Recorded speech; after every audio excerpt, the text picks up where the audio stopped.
Welcome, curious minds, to another deep dive. Great to be here. Today we're getting into Neem.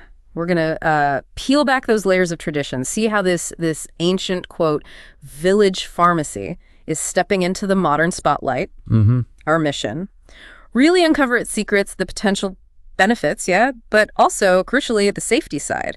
Things you really need to know. Ready? Absolutely. And Neem, well, Azadirachta, scientifically, it's got such deep roots in Indian culture. That name, village pharmacy, it wasn't given lightly. I bet. What's really amazing is pretty much every part of the tree, leaves, bark, seeds, they contain this over 140 different active compounds. Wow, 140. That's incredibly complex. Real botanical powerhouse then. Exactly. Very complex, very potent. So with all that complexity, where's the research pointing? What are some of the potential benefits people are exploring for, our well-being? Well, one big area is immune support.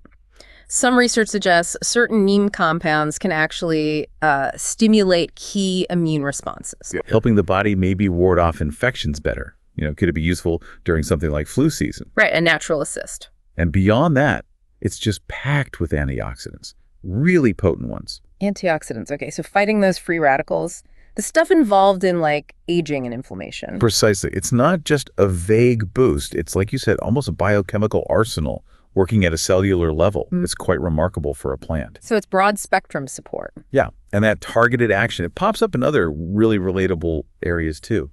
Think about oral health. Oral health, how so? Its antibacterial properties. Yeah. They've actually been looked at in studies showing it might work well as, say, a mouth rinse, fighting plaque, gum inflammation. Huh. Interesting. So good for the mouth. Does that antibacterial, anti-inflammatory power carry over to other things like skin issues maybe? Or even internally digestion? Oh, definitely. For skin, that's a big traditional use, especially for things like acne, because those exact qualities, antibacterial, anti-inflammatory, lots of products use it now. Makes sense. And yeah, internally. There's emerging research hinting it might help with digestive health, maybe balancing gut bacteria, and even some preliminary stuff on blood sugar management. Okay. But, much more research is really needed on those internal uses. Right. That's quite a list of potential uses. But it sounds powerful, right? So the flip side, how do we approach this responsibly? It's natural, but clearly potent. That's the crucial pivot, isn't it? Knowledge is great, but it's most valuable when you understand how to apply it safely. Natural doesn't automatically mean harmless. Good point. And like I said, the rigorous research, especially large human trials, it's still ongoing for many things, which leads to the big question. Yeah. Who needs to be really careful or maybe just avoid Neem altogether? Yes. Let's make this crystal clear for everyone listening. Oral intake, taking Neem by mouth, you need extreme caution. Absolutely critical. Especially for children.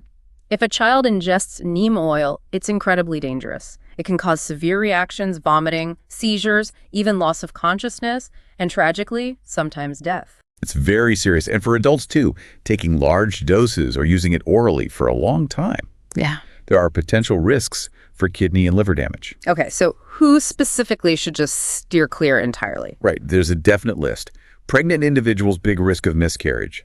Also, those breastfeeding, simply because we don't have enough safety data. Got it. People with autoimmune diseases, things like MS, lupus, rheumatoid arthritis, Neem, might actually overstimulate the immune system, which could be bad. Okay, that's important. Also, anyone who's had an organ transplant.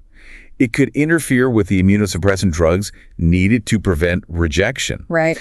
And there's some evidence it might harm sperm, so couples trying to conceive should probably avoid it.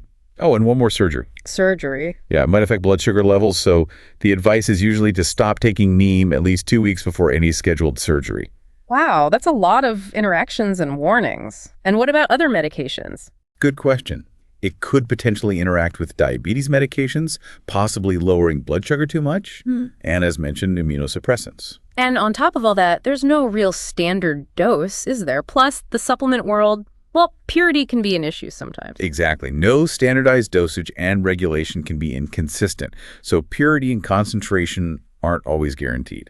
So the bottom line here is pretty clear. Always talk to a healthcare professional before you even think about using Neem products, especially internally. This isn't just about, learning cool facts. It's about making safe, informed health decisions. Perfectly put.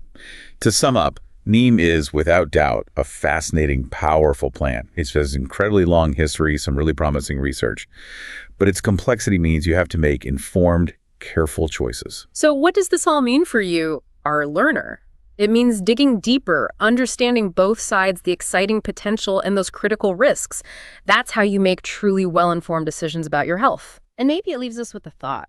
As we keep uncovering the secrets of ancient remedies like neem, what does it teach us about finding that right balance between valuing traditional wisdom and applying rigorous modern scientific scrutiny? Something to think about.